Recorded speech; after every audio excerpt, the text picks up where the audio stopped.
When you go up to Gucci and Prada, go ask them why their shoes are so high. Because their stuff is double mine. Don't get mad They're at me. an established brand. And I'm an established brand to me. To you. I don't care about you other folks out there. I have a price that I put on a product that I made for myself. Lonzo and his father LeVar are no longer getting along, and the Big Baller brand website is supposedly under construction. The youngest Ball brother, LaMelo, is looking for shoe deals outside of Big Baller brand, and he is to go to the NBA possibly even next year. Today we're going to take a look at the rise and now fall of Big Baller brand.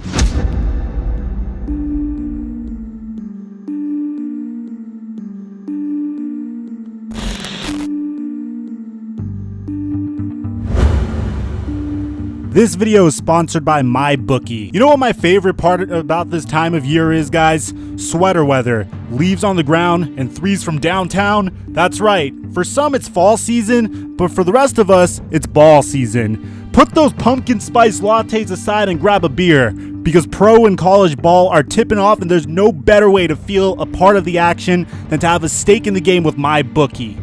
If you're the kind of guy who likes to bet a little to win a lot, try a parlay. For instance, if you like a couple of the big favorites this week, parlays are perfect because they let you bet multiple games together for a much bigger payout. Either way, if you're gonna bet this season, do the smart thing and go to mybookie.ag because no one gives you more ways to win. The NBA is back in action, and it's time to turn your attention from carving pumpkins to the crazy year of basketball we have ahead of us. The offseason was especially eventful this year, and the league was thrown for a loop. Use your basketball knowledge to prove you have what it takes at mybookie.ag, where they make it easy to play and even easier to get paid. And if you join now, MyBookie will double your first deposit. Use promo code FlightMike to activate the offer. That's promo code FlightMike to double your cash. Visit mybookie.ag today. You play, you win, you get paid. It all started in 2016 when Big Baller brand announced that their soft launch would take place in June of 2016. LeVar Ball, the patriarch, and Alan Foster, remember that name, created the brand based on core family values and stated that each B would represent one of the three ball boys, LaMelo, LiAngelo, and Lonzo. On May 21st, 2016, LeVar Ball would file the trademark for Big Baller brand for use in clothing, footwear, and headwear. This was coming on the heels of Lonzo's senior year of high school, where Chino Hills was dominant, finishing the season 35-0. Things would fortunately trend upward for the revolutionary brand in June of 2016. The web store would finally launch. Sneakers were of course part of the dream, but the store started off small by selling t-shirts, sweatshirts, and shorts. LeVar and Alan would find Big Baller brand a partner to handle design, printing, and shipping. This company was a local Chino Hills company by the name of Garment Decor. Around the launch of the web store, Big Baller brand would finally encounter its very first challenge. Lonzo would be heading to UCLA in the fall to eventually play basketball, so there was concern in regards to Lonzo's ability to use his platform to promote the brand. If Lonzo did promote Big Baller brand during his time as a student, he would be ruled ineligible for the NCAA basketball season. Lonzo would go on to dominate the NCAA competition as a member of the UCLA Bruins, and his father LeVar would use his son's newfound fame to gain additional media opportunities for himself and the brand. LeVar Ball loved being in the media, and guess what? The media loved LeVar because he would say things like, "Back in my day, I would kill Michael Jordan in one-on-one." We talk about the GOAT here, the greatest of all time, Michael Jordan, and you running your mouth talking about you gonna beat him one-on-one. Why would you say something so blasphemous? In my heyday, blasphemous. he would need help. Really? He's too Really? small. His name is big, and y'all like, it was a And y'all- 5-on-5 game, he good. One-on-one, I'm undefeated, never lost. LeVar would remain aggressive in his marketing campaign, citing his desire to partner with an established sports brand such as Nike, Under Armour, or Adidas. Imagine you're watching Shark Tank and LeVar Ball walks into the room. LeVar begins to pitch each potential investor on a clothing brand based around his three sons, two of which are definitive NBA lottery picks but still have yet to play in the NBA, and tells him that he is looking for $1 billion for 50% of his company that hasn't sold a single shoe yet. Yeah. I'm sure we all know how that would go. It's the fact that there was no proof of concept yet. Of course, they were selling hoodies and they were selling shirts, but we didn't even know if Lonzo Ball would be a star in the NBA yet. It's just the concept wasn't proven yet. And on May 4th, 2017, Slam Online would release an exclusive article detailing the debut of Lonzo's independent signature shoe, the ZO2. This would make Lonzo the first ever player to have their own independent signature shoe prior to being drafted. Slam reported that Big Baller Brand was always prepared to go the independent route if conversations with the aforementioned sneaker companies did not lead to a deal. They went on to say that this is a quote-unquote bold move, and I could not agree more. The price tag would come out to a whopping $495. For comparison's sake, this is nearly 4 times the worth the third release of Kyrie's signature sneakers that are retail for $130. They also announced the limited edition $995 ZO2 Wet Autographs edition. This included a glass box that had LED lights, a key lock, and of course, an autograph from the Ball legend Lonzo Ball. $1,000 for someone that has yet to be drafted. Big Baller Brand would also announce that they would release a $220 pair of slides with the ZO2 branded logo on them, but once again, I feel like LeVar was being aggressive with the marketing of his brand, and to his credit, he has done an absolutely impeccable job of building the hype around Lonzo. You have to understand that wearing a pair of ZO2s, based off of the way they were being hyped up, would indicate a status, and LeVar would reinforce this ideology. If you couldn't afford Big Baller Brand merch, then you simply weren't a big baller. Bleacher Report's Tim Daniels would go on to report in late May of 2017 that companies like Nike, Adidas, and Under Armour were willing to offer Lonzo somewhere in the range of $10 million, which is a great amount of money for a player of Lonzo's caliber who has yet to play in the NBA. And this never happened because LeVar wanted $1 billion.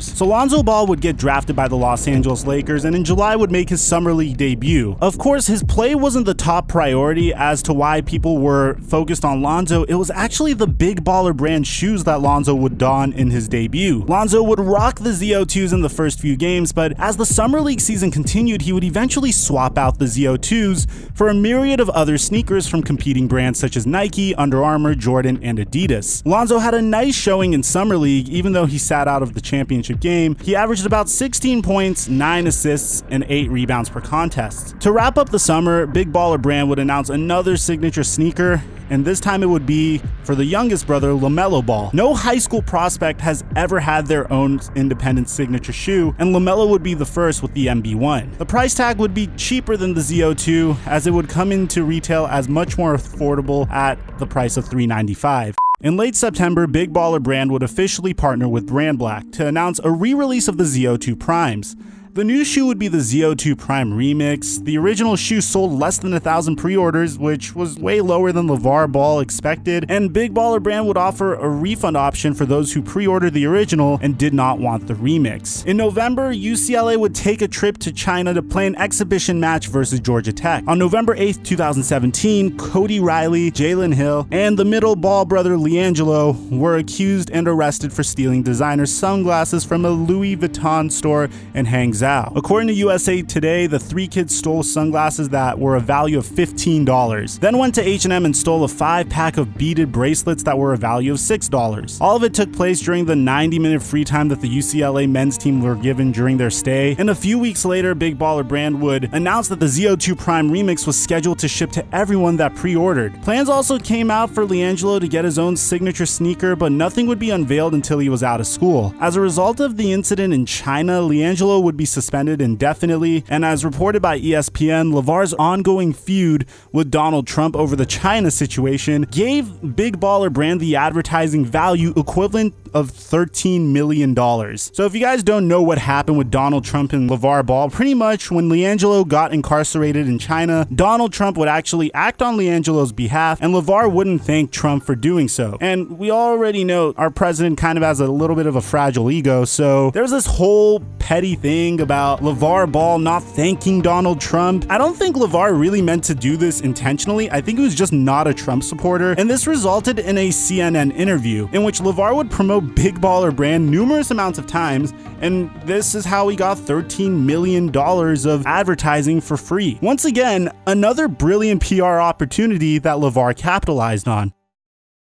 The very next year, the original Triple B's, the Better Business Bureau, decided to opt in, investigating Big Baller Brand's business practices. By January, the world knew that Big Baller Brand was given a failing grade from the Better Business Bureau. And here's the warning from the site. BBB files indicate that this business has a pattern of complaints. Specifically, customer complaints allege that after placing an order, they experience a delay of weeks or even months to receive their order. Some consumers are also alleging receiving the incorrect items or not receiving items at all. Consumers are also alleging poor customer service, as company does not provide a phone number where consumers can contact them. When emailing the company, consumers receive a generic email in response or no response at all. On November 8th, 2017, the Better Business Bureau notified the business of our concerns and requested their voluntary cooperation in eliminating the pattern of consumer complaints. But as of today, the business has not responded to our request. Now, if Big Baller Brand wasn't already controversial, do you remember Alan Foster, one of the co-founders? Well, he was caught embezzling $1.5 million from the Ball family. Apparently, he only befriended the Ball family just to get close to the Suns and eventually make money off of their name, which is really sad if you're a member of the Ball family, because Lonzo even said that Alan was like a second father to him. Lonzo Ball decided to sever ties with Alan Foster. Foster was imprisoned in the past for his role in a Ponzi scheme, and the Ball family had no idea about it. And just a few weeks back, Lonzo was brought on Josh Hart's podcast, Lighthearted, and was asked about the fiasco of his shoes during Summer League. And Lonzo had this to say. Them ZO2s I was playing in, they was not ready. They were? Really? What happened? Like, why? Bro, like, no one knows this, but Demo had a backpack and he had extra like 4 pairs of shoes in there, 'cause I had to switch them every quarter because they would just rip. So like that's if I had to say like why the first 2 games, like the real truth is like, yo, the shoes just wasn't ready. So I'm on the phone like, this is when Alan was running everything. I'm like, yo, like I'm not playing in them shoes. Like I don't care, bro. He's like, all right, just switch every brand every game. I'm like, all right, cool. Wow. So that's how that happened. I'm like if you literally have my shoes from those games, like they're just like exploded, bro. Like no, I don't know how I didn't get caught. It's unclear what Lonzo's future with the brand now is. Lonzo said to Real 92.3 LA that he would always support the brand no matter what, because that is his family. In most recent events on Ball in the Family, and there's even a video that I made on this, Lonzo and LeVar got into this huge heated argument about the future of the company. Lonzo suggested that they should change the name from Big Baller Brand to something else. Would you change the name? Hell no, I wouldn't change the name. I'm just saying from a marketing standpoint. From a marketing standpoint, regardless of what it is. I'm just saying, that's my opinion. I'm just asking a question. I'm just saying. Triple B is always going to be the name, on the fact that it also stands for the 3 Ball brothers. On top of this, Jonathan Givony of ESPN has reported that LaMelo Ball has distanced himself from the Big Baller Brand. Sources say that he will not be involved with the Ball in the Family documentary much moving forward either. He is now being represented by CAA Sports. It appears that the dreams of LeVar and Big Baller Brand are unfortunately crumbling and ending, and it's hard to see someone fail. It's sad because there's pure brilliance in the way he's marketed the brand. There's been times where he gained all of this attention and captivated the entire basketball sports world. And then there's times where he was just completely in over his head and way too stubborn to admit that he is in over his head. If LeVar Ball has done some things differently, I have no doubt in my mind that Big Baller Brand could have been a superpower in today's world. But unfortunately, that is not the case.